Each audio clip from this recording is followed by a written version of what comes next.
Au nom du Père et du Fils et du Saint-Esprit. Amen. Grande joie d'être là avec toi en ce samedi 26 novembre. Toujours une journée dédiée à la Vierge Marie.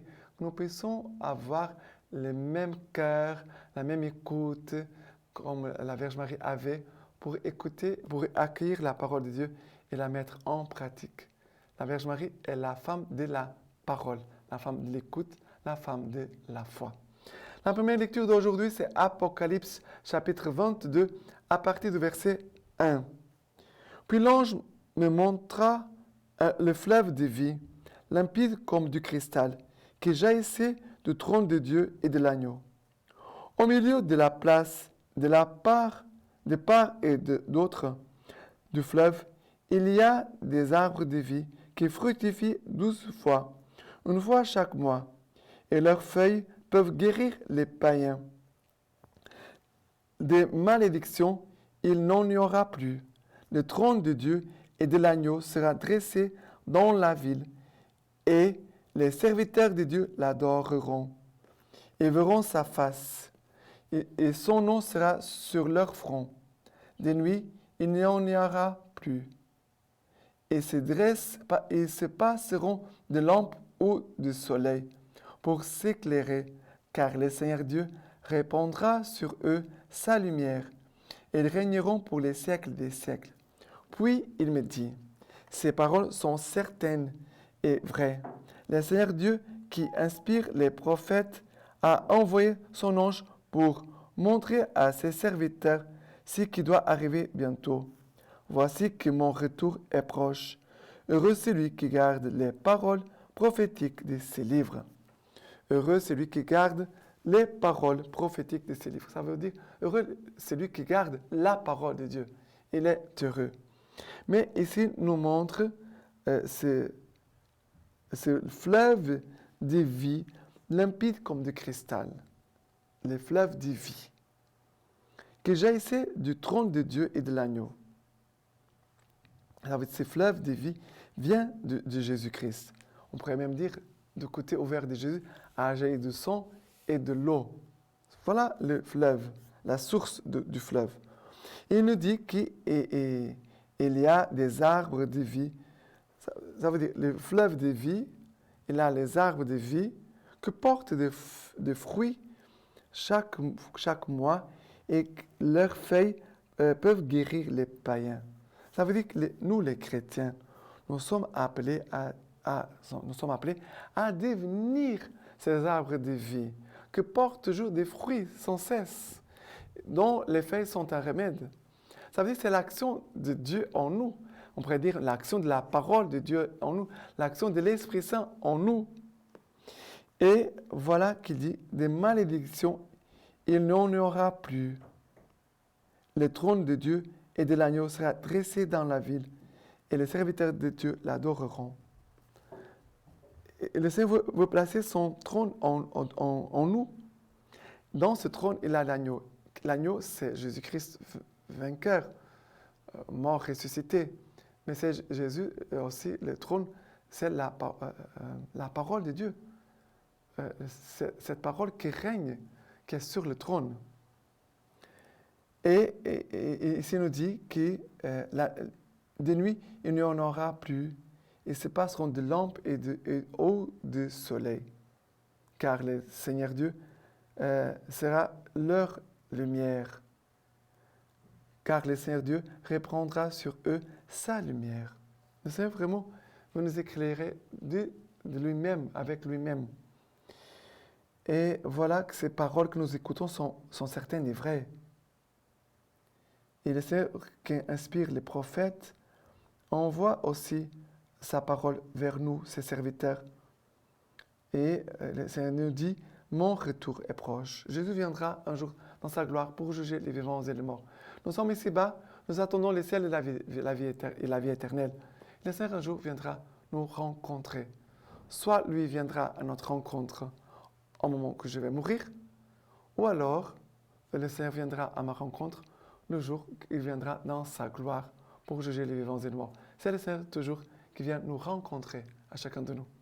C'est pour ça qu'on ne doit pas avoir peur de la mort, car c'est le Seigneur qui règne sur toute mort et c'est lui, le Seigneur des vies. Maintenant, le psaume d'aujourd'hui, c'est le psaume 95, à partir du verset 1. Venez, crions de joie pour le Seigneur, acclamons le rocher de notre salut. Approchons de sa face en rendant grâce. Au son des cantiques, acclamons-le. Car c'est un Dieu grand que le Seigneur, un roi grand par-dessus tous les dieux. En sa main sont les creux de la terre, et les hauts des montagnes sont à lui. À lui la mer, c'est lui qui l'a faite. La terre ferme, ses mains l'ont façonnée.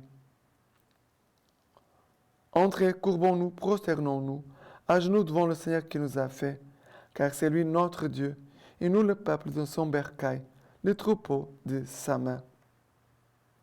Voilà, nous sommes les troupeaux de sa main. Mais nous dit ici, entrez, courbons-nous, prosternons-nous, à genoux, devant le Seigneur qui nous a fait. Ça, c'est l'attitude des hommes où Jésus a manifesté et manifeste sa victoire.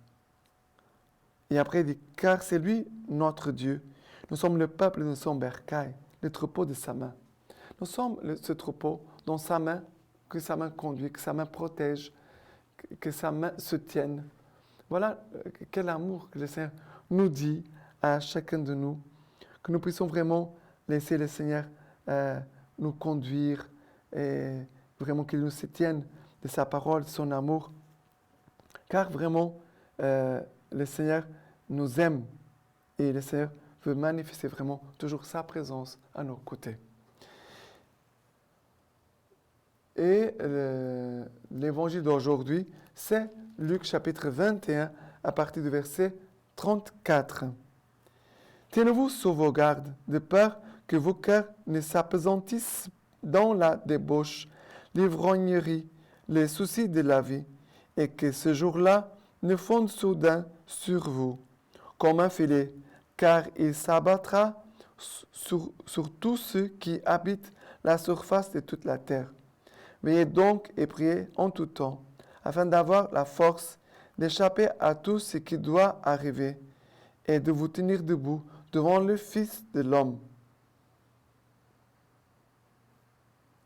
Ici, le Seigneur dit, tenez-vous sous vos gardes. Ça veut dire, il faut être vigilant. Il faut être vigilant. Première chose.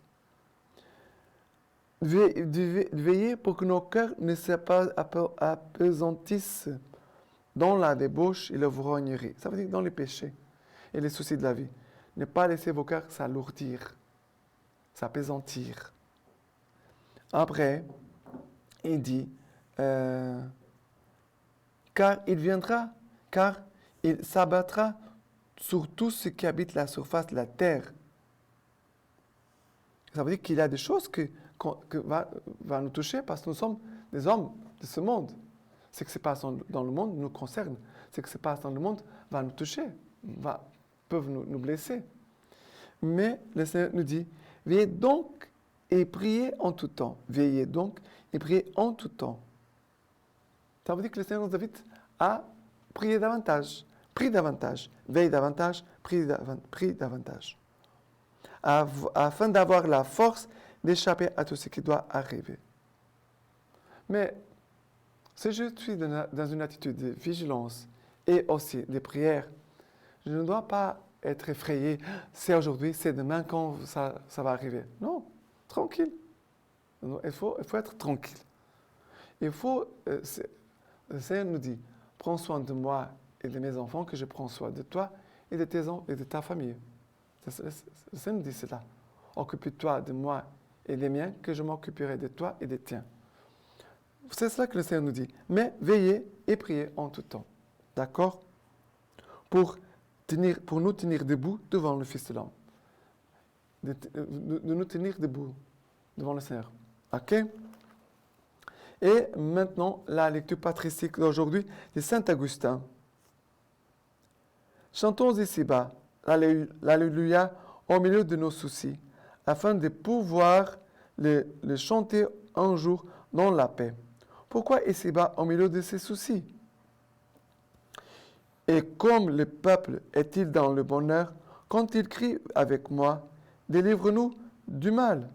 Et pourtant, mes frères, alors que nous sommes encore plongés dans ce mal, chantons Alléluia, ô Dieu bon, qui nous délivre du mal. Même ici-bas, au milieu des dangers, au milieu des tentations, nous-mêmes et les autres, chantons Alléluia. Dieu est fidèle, dit Saint Paul. Il ne permettra pas que vous soyez tentés au-dessus de vos forces. Il ne dit pas, Dieu ne permettra pas que vous soyez tentés, mais il ne permettra pas que vous soyez tentés au-dessus de vos forces. Avec la tentation, il vous donnera les moyens d'en sortir et la force de la supporter. Tu es entré en tentation, mais Dieu te donnera les moyens d'en sortir pour que tu ne périsses pas dans la tentation. Comme le vase du potier, tu es modélé par la prédication et durci au feu par la tentation. Mais quand tu y entres, songe au moyen d'en sortir, car Dieu est fidèle. Il gardera ton entrée et ta sortie.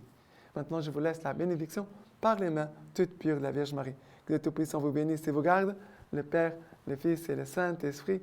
Amen.